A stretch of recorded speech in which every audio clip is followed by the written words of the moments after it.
નમસ્કાર. પુસ્તક બોલે છે અંતર્ગત પુસ્તક છે બંદરવાડી. બંદરવાડી જે ઈસવીસન 1955 21મી સપ્ટેમ્બરે લખવામાં આવ્યું હતું અને ત્યારબાદ 22 જુલાઈ 2022માં તેની 28મી આવૃત્તિ પ્રકાશિત કરવામાં આવી હતી. બંદરવાડી નવલકથા ભાગ 1, 2 અને 3 આ રીતે વર્ણવવામાં આવી છે, પરંતુ આ સંક્ષિપ્ત નવલકથા છે જે તમે જોઈ શકો છો કે મુખપૃષ્ઠ પર એક વડીલ વૃદ્ધ છે જે ગ્રામ્ય જીવન શૈલી આપણને બતાવે છે. આ પાનાની સંખ્યા છે 122 અને કિંમત રૂપિયા છે 200, જે પુનઃમુદ્રણ 2025 જુલાઈ મુજબ છે. બંદરવાડી નવલકથા એક મૂળ મરાઠી ભાષાની નવલકથા છે જે કાદંબરી પ્રકારે પ્રસ્તુત છે. કાદંબરી એટલે કે નવલકથા. આ નવલકથા ઉપર ઈસવીસન 1995માં એક ફિલ્મ પ્રકાશિત કરવામાં આવી હતી. આ નવલકથા વિવિધ ભાષા જેવી કે મલયાલમ, ઉર્દુ, અંગ્રેજી અને આપણી ગુજરાતી ભાષામાં પણ અનુવાદ પામી છે. આપણી ગુજરાતી ભાષામાં અનુવાદ કરવામાં અનુવાદક શ્રી અવનીશ ભટ્ટે ખૂબ જ જહેમત ઉઠાવી છે. તેમણે પુસ્તક વાંચ્યું, ત્યારબાદ શબ્દકોશનો ઉપયોગ કર્યો અને મરાઠી લોકોના સંપર્કમાં આવીને તેમણે સંવાદોનો અભ્યાસ કરીને આ કૃતિને બંદરવાડી ગુજરાતીમાં પ્રસ્તુત કરી છે. એક ભાષામાંથી બીજી ભાષામાં જ્યારે અનુવાદ કરવાનો હોય ત્યારે ખૂબ જ અઘરો હોય છે, કારણ કે અનુવાદ તો થઈ જાય છે પરંતુ કૃતિની ભાવનાત્મકતા જળવાતી નથી. પરંતુ ગુજરાતી બંદરવાડીમાં તેમણે હૂબહુ ભાવ સંવેદનાઓ ઉપસાવ્યા છે.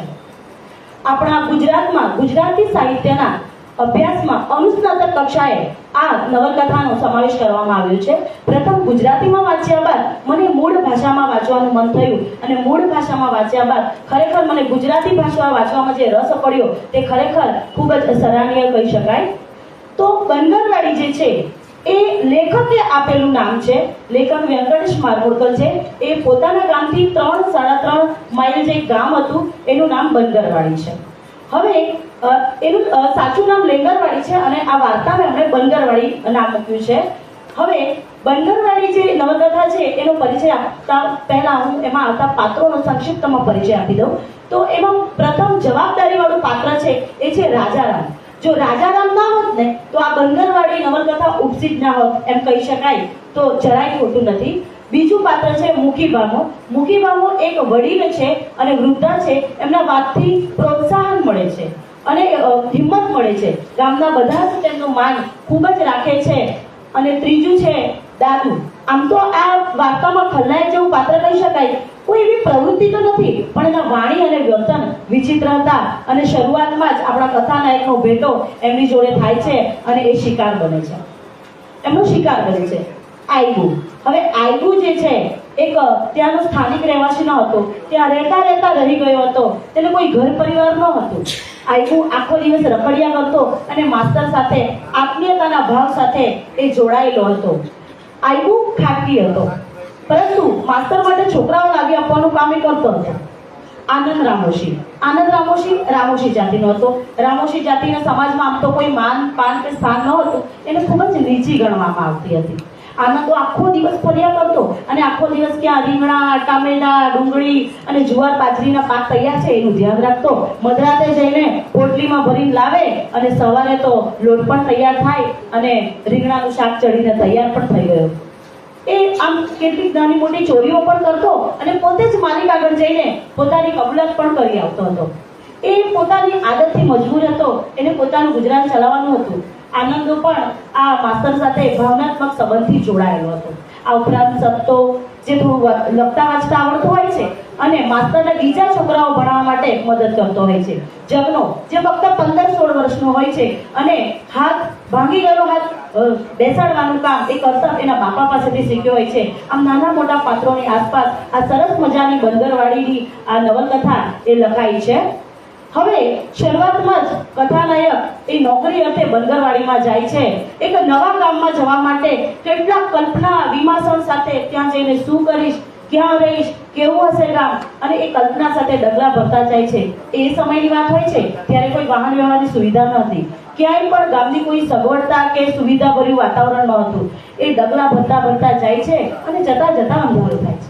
અંધારું થઈશ અને ચાલીશ તો રસ્તો ચૂકી જઈશ એટલે ત્યાં રાત પસાર કરે છે. સવારે ટેકરીઓની હલનચલનથી એ ફરીથી ચાલવાનું શરૂ કરે છે. ખૂબ ભૂખ લાગે છે. પણ કથાનાયક ઊભા રહેતા નથી. એ ડગલા ને ડગલા ભરતા જાય છે. ખૂબ ચાલ્યા બાદ એક ગામ આવે છે અને ગામનું વર્ણન તે પોતાના શબ્દોમાં કંઈક આ રીતે કરે છે. ખાલી સપાટ ખેતરા, મેદાનો અને એમાં ઘાસની ગંજી જેવા 30-35 ખોરડા એટલે બંગરવા, માટીના મકાનો અને કેટલાક મકાનો ઉપર માટીના ધાબા જેવા હતા. દરેક ઘર આગળ એક નાનું મોટું આંગણું હતું અને પાણીના ખાબોચિયામાં લીમડાના ઝાડ અને સરગવાની સીંગો હતી. છોકરાઓ આંગણામાં રમતા હતા. ઘરની પાછળ ઘેટા બકરાઓ ફરવા માટે બાવળની વાડ હતી.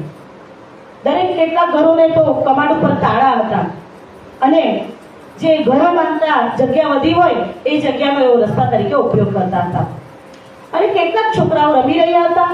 એ બધા જ ઘરોના પડછાયા ધૂળિયા માર્ગ પર પડતા હતા અને એ ધૂળિયા માર્ગમાં ક્યાંક કૂતરા તો ક્યાંક ધોળી અને કાળી મરઘીઓ આંખો બંધ કરીને બેઠી હતી. આ સરસ મજાનું ગામનું વર્ણન છે.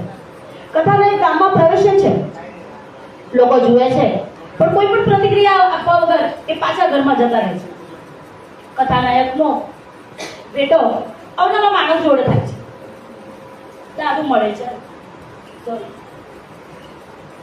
દાદુ મળે છે. હા, અહીંયા માસ્તરનું શું કામ? નિશાન ચાલે છે ક્યાં? સરકારને પણ કામ નથી કે નકામા નવરા લોકોને મોકલી આપે છે? ધરતી ફાટે ને તો સમાઈ જાઓ, ધરતી ફાટે ને તો સમાઈ જાઓ એવો ભાવ પેદા થાય છે. હમણાં જ રાજીનામું આપી દો અને આ બધા વિચારો એને લીમડા નીચે આવે છે. શું કરવું સમજાતું નથી. એટલામાં મુખી ભામો આવે છે. શું થયું બેટા? આ કેમ બેઠો છો? હું માસ્તર છું, મારી નિમણૂક અહીંયા થઈ છે. એમ માસ્તર થઈને અહીં બેઠો છે? નિશાળમાં બેસ. પણ નિશાળ ક્યાં છે મને ખબર નથી. આવે ડેલાના બે ઓરડા નિશાળ. પણ છોકરાઓ આવે છે ખરા? આવે છે ને? ગયા હશે બગડાવા હે, આવશે છોકરાઓ. અને દર વર્ષે 10-20 લગ્ન થાય છે. હંધાઈ છોકરાઓ જણશે. તું તાર ભણાવ રાખ એટલે થયું. આ કહેતા એને આત્મવિશ્વાસ આવે છે, પ્રોત્સાહન આવે છે. રાજારામ શરૂ કરી દે છે. શરૂઆતમાં તો ખૂબ જ એને જહેમત ઉઠાવવી પડે છે, પરંતુ જોતા બાળકો નિશાળમાં આવે છે, સૌ આવે છે, બેસે છે, પછી બહાના કાઢીને નીકળી જાય છે. કેટલાક મા બાપ તો આવીને બાળકોને ઘેટા માટે ઉચકીને ત્યાંથી લઈ જાય છે. છતાં પણ પ્રયત્ન ચાલુ રાખે છે. આયબુ, મુખી, આનંદો આ બધા જ માસ્તરને મદદ કરે છે. અને હવે તો સંખ્યા વધવા લાગી છે. અધિકારીઓની વિઝિટ થાય છે અને માસ્તર શનિ રવિ ઘરે જાય એટલે બધા તાલુકાના કામો ગામના લોકો એમને આપે. કોઈને પણ ના પાડ્યા વગર માસ્તર કરી આપે. હવે માસ્તર એમના દરેક પ્રસંગોમાં સહભાગી થાય અને દરેક પ્રસંગે હાજર હોય. કોઈ પણ કામ હોય બધા દોડીને આવે અને માસ્તરને પહેલા કહે. હવે માસ્તર ભગવાન કહો, મંદિર કહો, વકીલ કહો, જજ કહો, બધું જ માસ્તર એમના માટે. માસ્તરને થયું કે ગામમાંથી કોઈ ભણી ગણીને છોકરો તાલુકાએ જાય અને નામ કરે. અને એમની એક એવી ઈચ્છા પણ હતી કે ગામમાં કંઈ પોતે રહે ના રહે પણ એક સ્મૃતિ જેવું કંઈક રહે. એટલે એ વિચારે છે કે અખાડો અને ઓરડા જેવું બનાવ. બધા જ લોકો સંમતિ આપે છે, યોગદાન આપવા માટેની તૈયારી બતાવે છે. કામ થઈ જાય છે, લોકો મહેનત કરે છે, રેતી માટી બધું જ લાવે છે અને કામ થાય છે. ઉદ્ઘાટન સમયે રાજા સાહેબને બોલાવવા માટે કહે છે. રાજા સાહેબ ગામમાં આવશે. વાતે તો બધાને ખૂબ જ આનંદ આવે છે. રાજા સાહેબ ગામમાં આવશે, બધું જ થાય છે. આખી બંદરવાડી નાહી ધોઈને એકદમ સ્વચ્છ થઈ જાય છે. વૃદ્ધો, બાળકો, સ્ત્રી, પુરુષો જાણે ઉત્સવ હોય. રાજા સાહેબ આવે છે, જુએ છે, બંદરવાડીના વખાણ કરે છે, શિક્ષકને કામને બિરદાવે છે. હવે તો બંદરવાડી પ્રસિદ્ધ થઈ રહી છે. બંદરવાળા બધું સરસ ચાલી રહ્યું હોય છે. એવામાં દુકાળના ડાકલા સંભળાય છે. શરૂઆતમાં વરસાદ પડે છે પણ પછી કોરો અટ કાઢે છે. હવે તો કુવાના તળિયા પણ નીચે જાય છે. સવારથી લાંબી લાઈન થાય છે. લોકો ઘેટા બકરા એનો હરિયાળું ઓછું થતા પ્રદેશ છોડીને બીજે જાય છે. ઘેટા બકરા વેચીને પોતે અનાજ ખરીદે છે. શું કરે કોઈને કંઈ ખબર ના હતી. ગામમાં રહ્યા હતા ફક્ત ઘરડા વ્યક્તિ. શું કરે? આ ઉંમરે ક્યાં જાય? અને તેઓ પોતાની માતૃભૂમિ સાથે જોડાયેલા હોય છે. ગામમાં હવે બે જ વ્યક્તિ હોય છે, એક આયબુ અને એક માસ્તર. એવામાં શું થાય છે, ગામમાંથી માસ્તરને પણ તાલુકાએથી ઓર્ડર આવી છે કે તેમણે તાલુકાએ જવાનું છે. માસ્તરને ખૂબ વિચાર આવે છે કે હવે આયગોનું શું થશે. મૂકી ભામો પણ મૃત્યુ પામ્યા હતા. ખૂબ વિચારે એમના મનમાં જાત જાતની વિમર્શાઓ આવે છે. પોતાના સામાન પેક કરતા કરતા તેઓ વૃદ્ધાને મળવા જાય છે, બધા વૃદ્ધોને મળવા જાય છે. વૃદ્ધો કશું બોલી શકતા નથી અને પોતે પણ કશું બોલી શકતા નથી. આયગુ થોડે દૂર માસ્તરને મૂકવા માટે આવે છે. માસ્તર બળદગાડામાં બેસે છે ત્યારે દૂર સુધી જ્યારે રાજારામ બળદગાડામાં બેસે છે ત્યારે આયગુ એને જોતો રહે છે. દૂર સુધી જોયા બાદ એને કોઈ પ્રિયજન પાછળ મૂકી જતું હોય એવું લાગે છે. માસ્તરનું હૃદય દ્રવી ઉઠે છે કે હરિયાળી સૌંદર્યથી જે બનગરવાળી ઝૂલી રહી હતી તે છેલ્લે વેદાંતાને ઉજ્જળતાને પામે છે અને એનું હૃદય દ્રવી ઉઠે છે. ખરેખર શિક્ષક એ સતત પરિસ્થિતિ આપણે જોઈએ કે સમય પ્રાચીન હોય કે પ્રવર્તમાન, શિક્ષક એ સતત પડકારો અને પરિસ્થિતિનો સામનો કરતો આવે છે અને સફળતા તરફ જતો હોય છે અને તે દરમિયાન કેટલાક સાથે લાગણીના તંતુથી જોડાતો પણ જાય છે. અને આથી જ આ મારું પુસ્તક પ્રિય પુસ્તક રહ્યું છે. આ તમે વાંચશો તો એમના સંવાદથી તમને પણ ખરેખર આપણે શિક્ષક જીવ એટલે આપણને ગમ્યા વગર રહે નહીં. Thank you.